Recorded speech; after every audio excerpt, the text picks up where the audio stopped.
Aí, pessoal, bora mergulhar na história sinistra do monstro de Milwaukee, Jeffrey Dahmer. De cara, ele parecia um Zé Ninguém. Tímido, de óculos, meio perdido no mundo.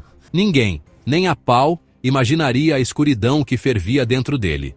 Mas, por trás dessa casca de normalidade, um monstro estava se criando. Essa aqui é a saga de um dos serial killers mais arrepiantes da história dos Amityville. Jeffrey Dahmer, o nome que virou sinônimo de terror puro, espalhou o pânico por Milwaukee e muito além. Segura o fôlego, porque essa é a história de Jeffrey Dahmer, o canibal de Milwaukee. Desde pequeno, Dahmer já mostrava sinais de que algo não estava certo. Ele era fascinado por ossos de animais e tinha um comportamento estranho que preocupava seus pais. Na escola, ele era um garoto solitário, muitas vezes alvo de bullying. Sua timidez e comportamento excêntrico o isolavam ainda mais. Crescendo em um bairro aparentemente tranquilo, ninguém poderia imaginar que Dahmer se tornaria um dos assassinos mais infames da história. Seu apartamento, onde ele cometeu a maioria de seus crimes, se tornou um verdadeiro cenário de horror.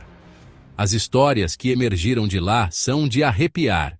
A investigação que levou à sua captura revelou detalhes chocantes e perturbadores que ainda hoje assombram a memória coletiva. A mídia cobriu o caso extensivamente e a reação pública foi de puro horror e incredulidade. Memorials foram erguidos em homenagem às vítimas, e a cidade de Milwaukee nunca mais foi a mesma. Então, prepare-se para uma jornada sombria e perturbadora pela vida e crimes de Jeffrey Dahmer. Uma história que, apesar de tudo, nos lembra da importância de estar atento aos sinais ao nosso redor. A infância do Dahmer foi tipo uma salada mista de normalidade com treta. Ele cresceu em um bairro típico americano, com casas bem cuidadas e crianças brincando nas ruas. Mas, por trás dessa fachada de normalidade, havia uma tempestade se formando. A família se mudava mais que jogador de futebol, e isso deixou ele isolado, sem chão. Cada mudança era um novo começo, mas também um novo fim para qualquer amizade que ele tentava formar. Ele se sentia como um estranho em cada novo lugar. Virou um cara na dele, preferindo a companhia de bicho morto a gente. Ele passava horas sozinho, explorando a natureza e coletando animais mortos. Para ele, esses momentos eram uma fuga da realidade, um jeito de se sentir no controle. Começou a se interessar por dissecação, achando que era ciência, mas acabou virando uma tara macabra. Ele lia livros de ciência e tentava entender o funcionamento dos corpos, mas essa curiosidade logo se transformou em algo mais sombrio. Aí os pais se separaram quando ele tinha 18 anos, e a solidão apertou. A casa, que já era um lugar de tensão, ficou ainda mais vazia e silenciosa. Ele se sentia abandonado, sem ninguém para se apoiar. A adolescência foi um pesadelo, confusão sexual, impulsos sinistros. Ele lutava para entender sua própria identidade, enquanto era assombrado por pensamentos e desejos perturbadores. Cada dia era uma batalha interna, e a birita virou a válvula de escape, afogando os demônios que cochichavam na cabeça dele. O álcool era a única coisa que parecia silenciar os pensamentos sombrios, mas também o levava a um caminho de autodestruição. Ele bebia para esquecer, mas os demônios sempre voltavam, mais fortes e mais insistentes. Em 1978, Dahmer, recém-saído do colégio com 18 anos, meteu o pé na jaca para valer. Cometeu o primeiro assassinato. A vítima, Stephen Hicks, um mochileiro de 19 anos pedindo carona. Dahmer chamou o cara para casa, movido por um desejo doentio de controle, uma vontade de ter o cara nas mãos. Quando Hicks estava de saída, Dahmer deu uma rauteirada na cabeça dele, apagando o cara na hora. Esse foi o primeiro passo do Dahmer rumo ao abismo. De 1978 a 1991, Dahmer botou terror em Milwaukee. As vítimas? Quase sempre jovens, homens, geralmente os mais vulneráveis.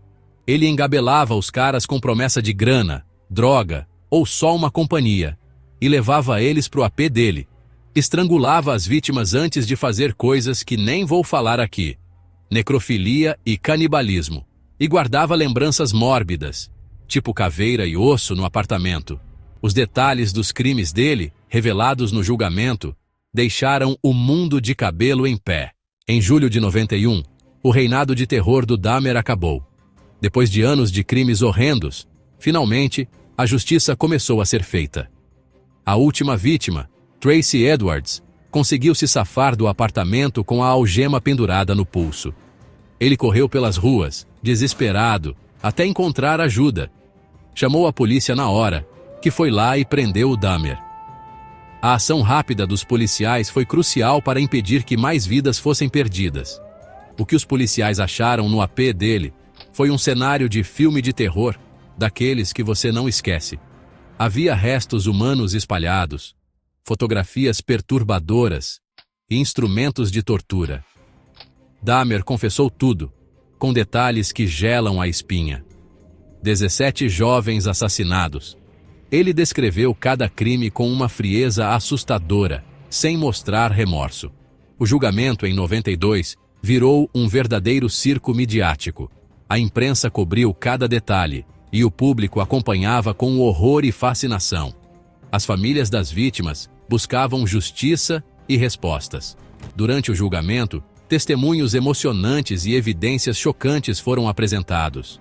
Dahmer foi condenado a várias penas de prisão perpétua, sem possibilidade de liberdade condicional.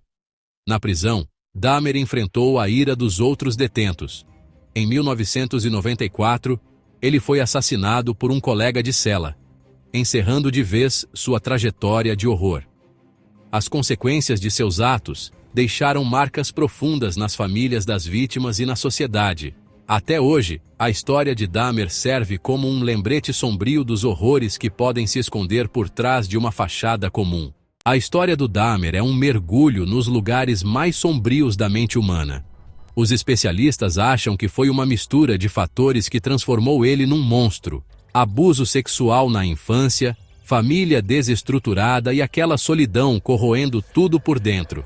Aí entra a birita e a pornografia, que só pioraram as coisas, levando ele para a violência extrema. Mas tentar entender o que rolou na cabeça dele não é passar pano, tá? A história do Dahmer serve de alerta. Precisamos ficar ligados nos sinais. Intervir cedo. Na vida dele, os sinais estavam lá desde moleque. Se alguém tivesse percebido e ajudado, talvez a história fosse diferente. É importante criar um ambiente onde as pessoas não tenham medo de pedir ajuda. E além da prevenção, temos que lembrar das vítimas. Honrar a memória delas e lutar por um mundo sem violência e sem ódio.